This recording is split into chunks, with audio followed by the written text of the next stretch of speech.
All right, all right. Greetings, everybody. Peace and blessings. Hotep, hope you're well. Hope you're well. Haki Amid, Success Gala.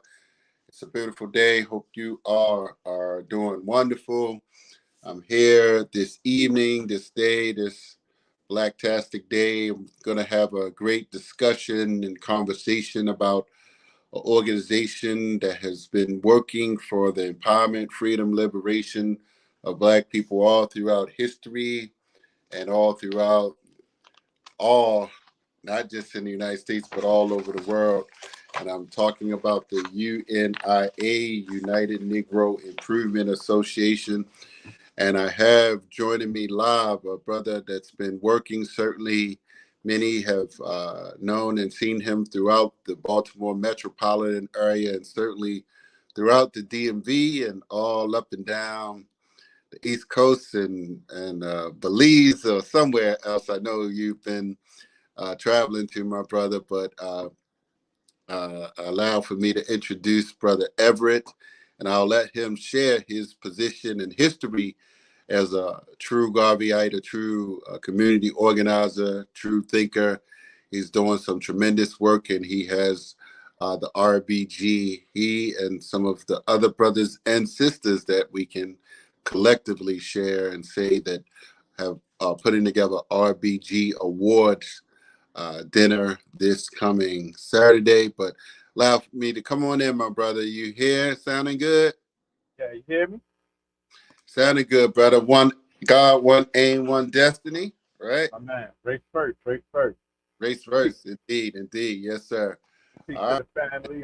My name is Brother Everett. I am the Minister of Information for the entire UNIA, ACL, Okay. Universal Negro Improvement Association African Communities League. I'm also the president of the local division in Baltimore, uh, Division 106, Barca and Clarke, named after the great General Hannibal Barca and one of my favorite scholars of all time, Dr. John Henry Clarke. And we've been grinding out for the UNIA for about 4 or 5 years now, and it's just a blessing to be a Garveyite and a follower of myself. Oh, beautiful, beautiful. Nah, man. No, I didn't. I didn't know when I saw the Barca. I didn't put that together. So Hannibal Barca is Hannibal from the with Northern Africa, the the fourth. elephant, yeah, yeah, that's Wow.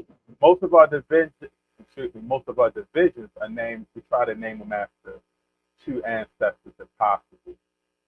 So ours is named after the General Hannibal Barca and the great scholar John Henry Clarke. For those that know a brief history about the UNIA and why we chose them, Marcus Garvey is a component of education, reading, teaching, and history.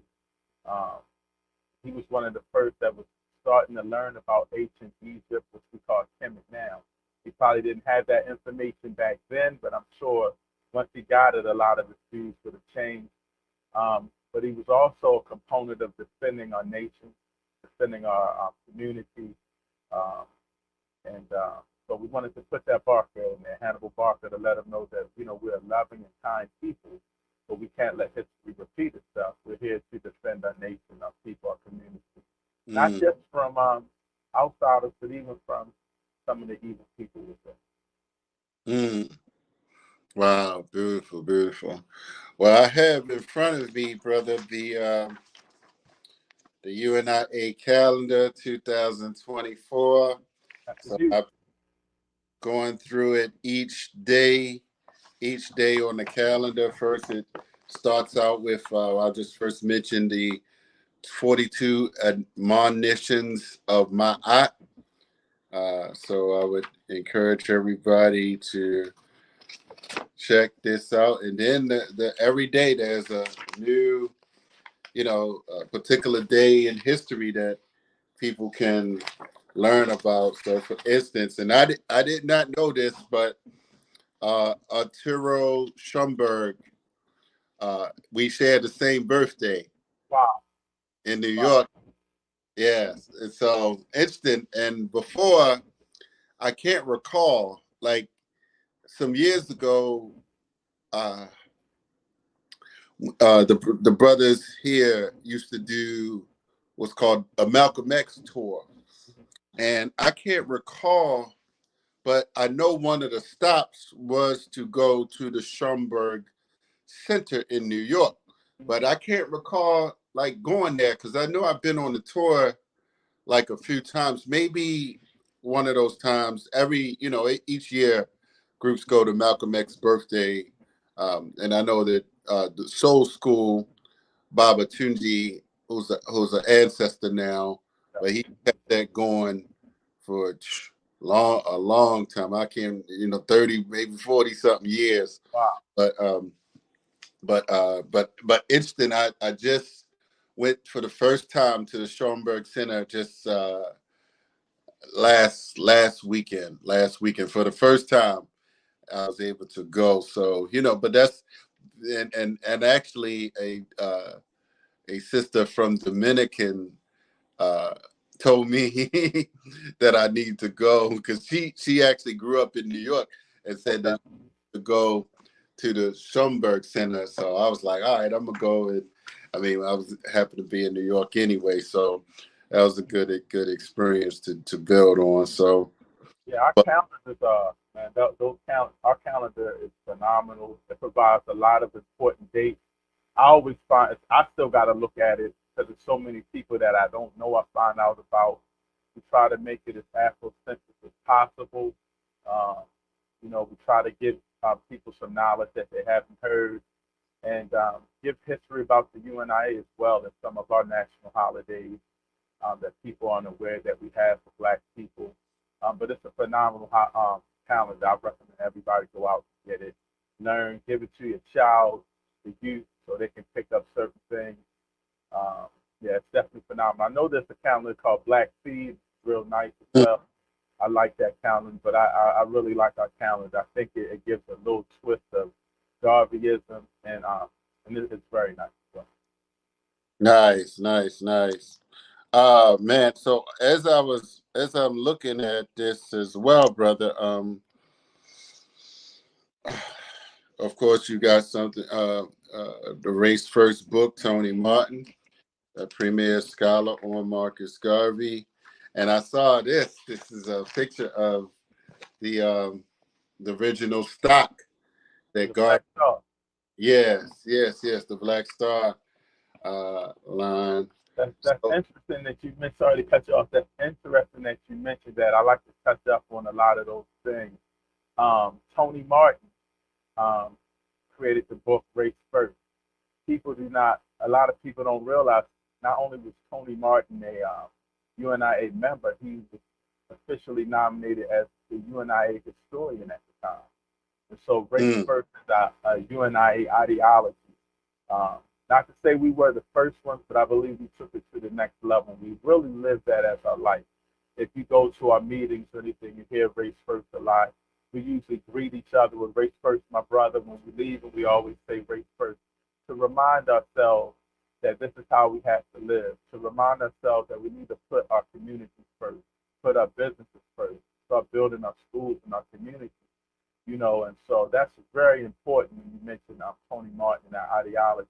I see a lot of other people use Race First, and that's a great thing. We just always like to say, to remind people that when it comes to the UNIA, that's something that we call a lifestyle. It's not a slogan. It's not a hashtag. That's something that we have to live. You might not be able to buy from a Black-owned all the time, but we build to do that. You know what I mean? We build to start supporting our own. I like to always say, when we talk about Race First and supporting our community, we got to give our Black-owned businesses a little more time and patience. McDonald's messes up an order, we still go back to McDonald's. Even Chick-fil-A messes up orders, and they got that long line. We always go back, but when a Black-owned business messes up, we don't support it. Yet we'll go support other cultures when they have Baltimore City chicken spots. We can go get a chicken box or what we call carryouts in Baltimore City. From other ethnic groups. But if you go to a Jewish community, you will rarely find a Black-owned person in the Jewish community owning a bagel shop. So they're not going to allow us to rip off their culture. So systematically, we have to do this for survival and teach race first. So that's a very important book by our historian Tony Martin. I hope everybody goes and gets it. And of course, the Black Star Line, um, the steamboats and the shipping company that Marcus Garvey had. You know, just phenomenal to be able to do that back in the day. A lot of people look at some of the businesses that don't go well as failures, but I always like to look at them and think about how many people have shipping companies or cruise lines right now that are black. And now think about him having it in the early 1900s. It's phenomenal what he did. So, you know, we like to push businesses, and that's a very important part of history. And we're doing that now. We actually have a grocery store called the Barca located in New York. We're trying to bring one to Baltimore. We're working on the building for that now. And that's, I see somebody posted our RBG Gala Saturday. I don't know if we put that up, but that's going to our building trying to hopefully get, it's not just a building, but start putting together to bring that grocery store to Baltimore and DC as well as all of our other divisions here. So we're really trying to push that narrative and bring back a lot of the things that Marcus Garvey has done. We have the grocery store. You can invest in that. We have stocks for that. We have a couple of farms, one in the island of Curacao. Shout out to my brother Tiki, the commander there. My brother Roz Moses, the division president. We have a farm in Liberia, Africa. So we're really pushing and, we're just really trying to keep that philosophy of Marcus Garvey going. And that's some very powerful story information happening. Picture of actually one of the original stocks of the Black Star Line. Mm-hmm. Right. Beautiful, beautiful, beautiful. And I'm looking at the back of this catalog, and something stands out. If you can give and share what was the role, for instance, I mean, we can talk about Garvey, of course, but every tree has its root, if you will, and every root and tree has branches, of course. So where was, many people many people may not know of the different branches, if you will, but I see, for instance, the days of obligation on the back, holy UNIA, holy days of obligation. Then I just pull out, I see that you talk about Dessalines a few times in Haiti, but also Carlos Cook of the Dominican, it says his birth in Dominican Republic. Like, coincidentally, I was talking about the sister in the Dominican Republic. But what was his role as it relates to the UNIA or Garvey or Garveyism? How would you describe his role? And I'm asking for myself as well. Carlos Cook. Well, I hope I don't mess this question up. That's our New York division that's named after Carlos Cook. Okay, yeah. And actually, our President General, Michael Johnson, he sits in the chair of Marcus Garvey now. And he loves Carlos Cook. He's passionate about Carlos Cook. Oh, we right. call Carlos Cook the ideology son of Marcus Garvey. Mm. Real close to Marcus Garvey. And he was kind of like the muscle for Marcus Garvey. Right. Carlos Cook soldier for the UNIA. Eventually he branched off and did his own thing. But right.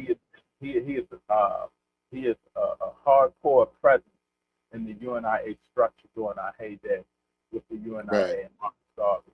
Marcus Garvey loved it like that. Okay, all right. That's beautiful. That's beautiful. And President General, he can tell some stories about Carlos Cook, man. One day I got to introduce you to him. He is a powerful brother, and if you ever, one of the things about being in the UNIA, a lot of people don't understand is I first learned this when I joined. My teacher, Roz Martin, from the Atlanta division. I asked him, what are the things that it takes to be a UNIA member? And he said, you have to learn. We take our studies very seriously, and our orientation course is strong. Like, it's like a college course. And, we learned about Carlos Cook. We learned about Malcolm X's mother, who was one of the first, if not the first female person that wrote in the Negro World, a newspaper at the time. We learned about powerful sisters that went to UNIA. But you really got to study. That's how you earn your stripes in the UNIA. Taking your studying very seriously. You mentioned the dates uh, uh, that are very, very institutional for us, because a lot of people think it's just Marcus Garvey, but it wasn't just Marcus Garvey. Marcus Garvey was the head of a nation. Back then, I don't think any black organization had surpassed Marcus Garvey's UNIA back in the heyday. And he had a lot of followers. And it wasn't just him coming up with the red, black, and green UNIA flag. It wasn't him just coming up with a Declaration of Rights, Negro peoples of the world, and a constitution and things of that nature. And they all came up with these holidays. Our first convention in August 1920 lasted a whole month. So at the end of August, consider that a holiday for all black people. And a lot of people don't know about the dates. A lot of people don't know about, a lot of the holidays that we celebrate. And it's very important that we start teaching and letting people remember or learn about Marcus Garvey, about the UNIA, and about these important dates that we follow. And it's very important because it's something phenomenal for what they did back in the day. And we have to penalize Marcus Garvey. We have to keep him alive. We have to keep the legacy of all his ancestors alive. It's very important. Right. Yeah, no, and I didn't. I'm glad that you posted that that Marcus Garvey and his wife got married in Baltimore. His second wife. I didn't know that. I did not. You know what? I didn't either. His was really crazy, brother Tashaba. And I saw him. We were doing a UNIA. Me and a sergeant own, shout out to brother Tony. We were doing a rally, giving out free food or something. And I met the brother. He introduced himself. He was like, I'm in the art social club, this and that, and I'm a historian. I was like, okay, he was like, Marcus Garvey got married in Baltimore, and I was like, no. So he just gave me a whole bunch of research. Wow. And I'm actually going to get it okay to put it in the next magazine. It's phenomenal. Yeah, Marcus Garvey got married in Baltimore. One of our former president generals, William Sherrill, came to Baltimore for a brief minute. We had a lot of UNIA businesses in Baltimore. Baltimore was a huge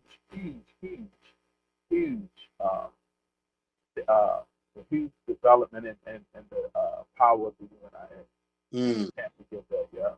But that was fun. He just came out. I was meeting him, introduced his stuff, and then he just, we say, hey, I'm president. Gave him my card, and he just called me. And he's like, Marcus Garvey got married in Baltimore. It's like out the blue. I was like, what? And nobody knows that. You know what I'm saying? That was just phenomenal that he mentioned that. Wow, no, I looked it up too, and it was clear as day. I was like, wow, so his wow. Oh no, his wife. It's a book called Garvey and Garvey. That's one of my favorite books now as well. Mm-hmm. And, it goes through how powerful his wife was and how much she was his backbone. When he was in jail, but even when he was out, she helped him write speeches and things of that nature. And I think that I'm not going to say that's the reason, because Marcus Garvey had a lot of powerful people in the UNIA, but we really, really promote our females. Mm-hmm. We have lady presidents and male presidents, but you can be a president and not be a lady president. You can actually be the president. Our division in D.C., Division 330, has a female as the president. So we really try to promote black women. It's very important. It was important. Is that Aquia? No. That is okay. No, that's not her. That might be another fraction. Okay. That's Sister Lorraine Butler. Okay. Yeah, she's a powerful sister, and their meeting headquarters is actually Thurgood Marshall Center, I believe. Yeah. I believe, yep, that's where they usually have the meetings and things like that. Shout out to our DC division. They do a lot of powerful work. Our third President General, Charles Butler, is there. Um, uh, Brother Al Bada, he's a protocol, Minister of Protocol. So, DC as well has a lot of roots with the United, for sure. Yes. Beautiful, beautiful. Yeah, man. So this is beautiful now, and I'm hoping Not to, to. not to cut you off, but before I forget also, and I don't know why I'm going blank. I don't know why I'm going blank. Uh, Probably tired. But Black Cross nurses, we have the Mm, sister that started the Black Cross nurses from Baltimore. And so we wow. have a lot of roots, and I can't. I gotta pull this up. I don't know why. I don't. I should know her name by heart, but I'm going blank. But Mm, yeah. So Baltimore is a huge staple in the UNIA. It has a lot of history. And we gotta let our people know that sometimes we think Baltimore is just a lot of pain and suffering, but we was in the struggle heavy back in the day. We got to remember that UNIA had a lot of black-owned businesses in Baltimore City, among other mm. cities. That's encouraging to a lot of people that once you know your history, you can forward and say we can do it again and do it better. Right. Indeed. All right, yeah, man. So that's beautiful, beautiful. No, so I appreciate these insights, and we are looking forward, to this Saturday, brother. So is this the first gala, right? I mean, the first. So it's the division, Baltimore Division 106 is having a gala and awards dinner at a black uh, establishment, keeping it in our community, and just recognizing community leaders and coming together, and having, I'm sure, some music and some some a good time, but some also people sharing different types of knowledge, right? Learning the history. So what is the program going to look like? What we building on this time, brother? So you can open and share. Oh man, the program is going to be phenomenal. We're going to open up with some libations. We got Brother Charles Wilson. He's going to be doing. Brother Charles Wilson of Washington. He's going to be doing some couple of drumming for us. Uh, we got a couple of poets. That's going to be really nice. Sister K Love, she's very powerful. Oh We yeah. got a young child that's going to be reciting some poetry. So that's going to be great. We do a lot. We have a lot of youth programs. We're going to be providing a bunch of awards. We're going to be giving awards to the owners of everyone's place. That's going to be popular. You're getting one. We appreciate the work you're doing. We like to acknowledge the people while they're here. Baba Charlie Duggar, Grandmother Edna, Dr. Maat. She's a powerful, powerful sister that's always doing work in the community. Um, Brother Dr. Saul Winkler, who one of the owners of TNAC. They have a restaurant there as well. And we have a special guest that's supposed to be coming through. He's running for mayor of Baltimore City, Brother Bob Wallace. Um, Marcus, a lot of people say, what's the UNIA getting involved with politics? And Marcus Garvey teaches us that you need to know every politician in your community. You need to know every community association leader. You need to know every pastor. You know what I mean? You And need to see, be involved in that. And people get taken back because they think liberation our own, but while we're living in somebody else's society, a community, we got to be involved to get our best interest. You know what I mean? That's something that he teaches them. And the system right now is very corrupt. I'm not supporting any candidate, but I want to hear what our candidates say. This will probably be maybe the fourth or fifth politician that spoke to us. And a lot of these politicians have a lot of powerful things. Maryland Delegate Kayla Young, he's trying to pass some bills for his community where each homeowner can get door ring bells, alarm systems, the cameras. I hmm think that's a powerful thing. He's trying to raise the inmates in prison salary, so it won't be like they're working as slaves, and they can give that money home to their family.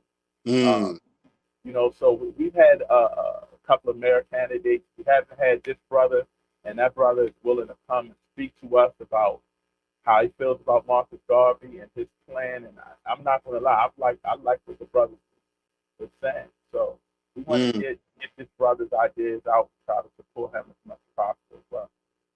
Right. No, let me tell you. No, interesting. I'm glad you told me. I mean, but yes, I did see about Mr. Wallace. I call him Mr. Wallace, but you know, man, I've known him over 25 years, and uh, I, we've been to his orphanage that he built in Tanzania. Oh, you're telling me stuff I didn't even know about the brother. Oh yeah. Wow. So, I mean, matter of fact, we've taken groups back there, and that's like one of the key places that we stopped at in Tanzania at the orphanage, and so that's been a. I mean, matter of fact, I wasn't I wasn't gonna go to Tanzania until, and this was like actually, during his first time that he ran, until he, said something about the orphanage and like the work that he's doing. I was like, man, I gotta go now. So, I mean, it was like 2-3 months before I had to decide, and I said, after he told me, I was like, I need to be there. So that's what I did. The 2020 or 2000, yeah. So that was a good experience, and so yes, and I mean, like you said, he has a lot of depth to his, knowledge, shall I say. He's traveled all over the world, so I'm glad he's going to be there. So yeah, man, I'm looking forward, and but let's put out, I know it's getting a little late, but I wanted, we got almost 30 minutes to, share and, part in the people why they need to come to let me grab the flyer here too. I got the flyers. Actually, I got a few. Um, at the Langston Hughes Community Business Resource Center. Right. 5011 Arbutus Avenue, 21215, right off of Garrison. We'll have our African Legion members there, so you'll be protected. For those who don't know, the African Legion is the security of the UNIA. So brothers to be there, so you'll be safe. But make sure you get to your car when you leave. We'll take care of you, and we're just gonna have a good time. We have DJ Unique. He's gonna be playing. And, just come out. It's not too late to get some tickets. Uh, but right now we're gonna have a nice crowd. It's gonna be fun, and I just can't wait to just see everybody there. Just showing and proving. It's always good when you get black people to come together for something positive. Right. But we can just celebrate and not only just celebrate, but celebrate the work of some powerful people. And so, I just can't wait. Thank you so much for helping us promote it, man, because we just doing some powerful work in Baltimore City, man. We've been really grinding, and since everything we do comes out fairly well. We packed TNAT. I think had like maybe 60 people in TNAT for a Fonzie event. We've been really hitting the grind, working, and I just can't wait for the spring when we get out there and hit the streets. Just push this Derby as the best possible. Yes, sir. Yes, sir. Beautiful, beautiful, man. So let me just get it out one more time, everybody, and I'll give out this phone number. This 443-466. That's a good number still. Yeah, that's a good number. 443-466-0434. 443-466-0433. Again, 443-466-0433. So in case you see this replaying, I'm gonna replay it a few times tomorrow, and we'll get it going. So that's this Saturday, RBG Gala and Awards Night, Baltimore UNIA special event at the Langston Hughes, 6 p.m. to 11 p.m. attended by people who love Black people. That's it. Right. That's what it says. You don't love Black people, stay away. Go home. Right. Right. So, all right, my brother. Well, I'll let you go and do your thing, man. Relax your shoulder, whatever you about to do. Yeah, take one more day from the gym, and I'll talk to you tomorrow morning, 6 o'clock. Call Nelson. Yeah, right. Oh, yes. So call Nelson tomorrow morning, 6 a.m. Call Nelson show 6 a.m., 6 to 6:30. So yeah, you gotta get some sleep, brother. So make sure That's right. make sure Make sure you're on I'm that. energized. Yeah, and you got the call-in number, right? Yes, sir. I'll be good to go. I'll hit you early. All right. I'm gonna text you the call-in number, and so you'll be ready to go. They may already have it, but either way, so you good. I'll All text right. that to you right now. So thank you all. Thank you for joining me, and I'll listen into your show tomorrow. All right. Race first, man. All right. Race first.